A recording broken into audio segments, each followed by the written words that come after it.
Welcome to a bolt action project. I don't know when this will get finished.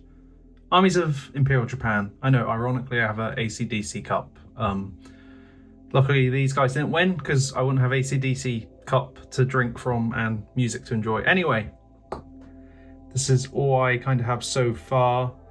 I'm going for like veteran jungle fighters. This is a 3D print of a Type 94 tankette. It is tiny. I have seen photos online of the tanks actually being this small. Like there's like a photo of like two colonial troops on top of the tank.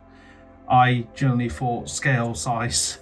I was like, is it actually that small? But it's a tankette, it's a tiny wee thing, but it's so dinky and cool.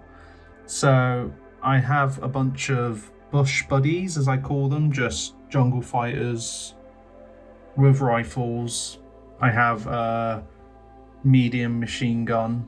I think it's medium machine gun. So I've got this guy. And then I have the loader.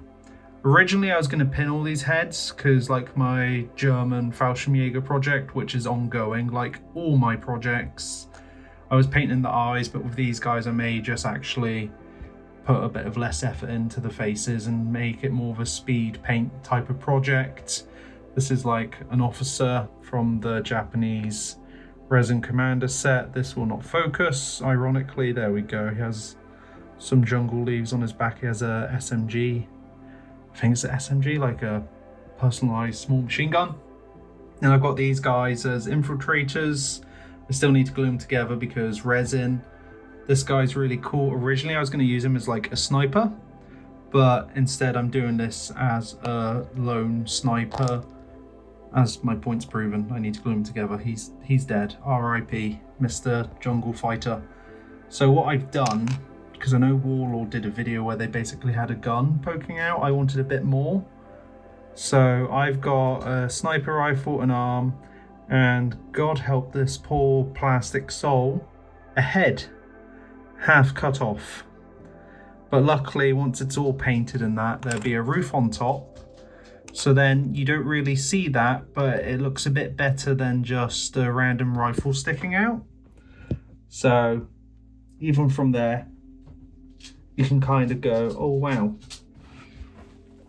There's my dog. Hello, Rupert. You good? Of course you're good. Yes, I'm making bad YouTube videos as always. So yeah, this is literally it. I ordered a few months ago the sprue, some of the character resin stuff with this book. It was a good read. I actually read it a bit yesterday actually in a coffee shop. It was quite nice just reading some of the not lore, history.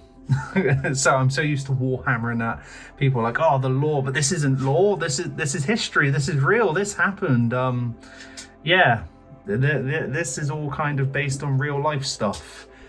I don't know when I'm gonna get it painted, but I'm deliberately having them as jungle fighters because then it makes it all veteran, which means I can do a lower model count, which means less miniatures to get to a certain amount of points. Now, for now, I may just work towards 500, 750, I don't know. As I said, I've got a winter German project, which is ongoing as well alongside that, alongside Warhammer and just commission painting. Like these things come and go and it may get an update in a few months time, but for those who enjoy like kind of bolt action history content, here's a related video to something you may find interesting.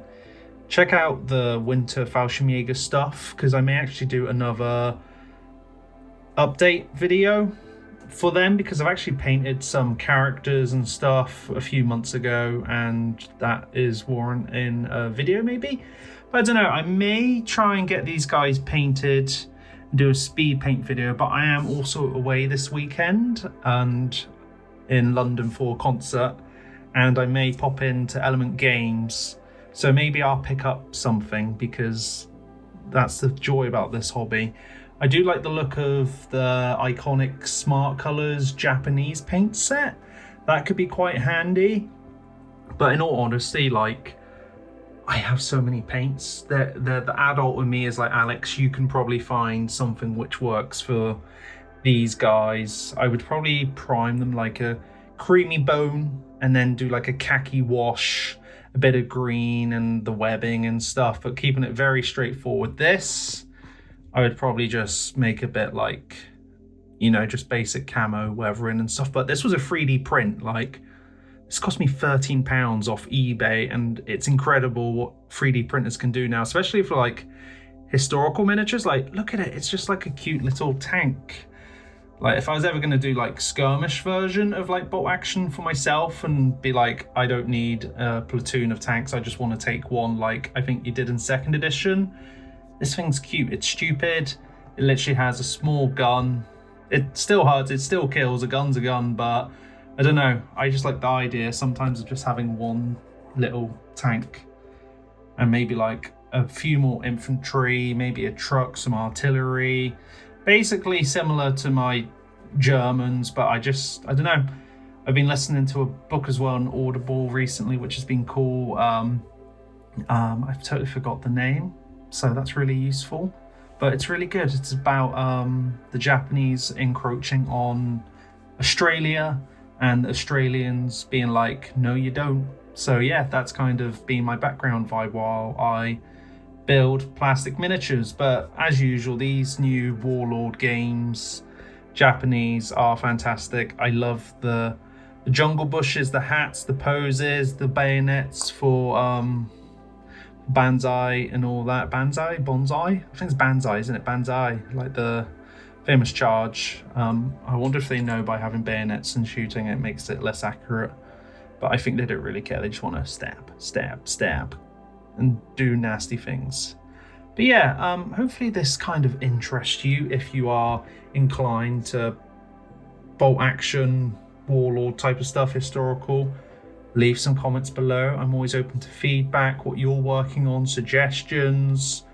Do you like this type of content? Let me know, because it helps me decide what I'm doing next for my unscheduled, my unorganized little YouTube channel. I appreciate it. So if you like what you like, give it a like, leave a comment, share, subscribe, recommend to a friend. I greatly appreciate it.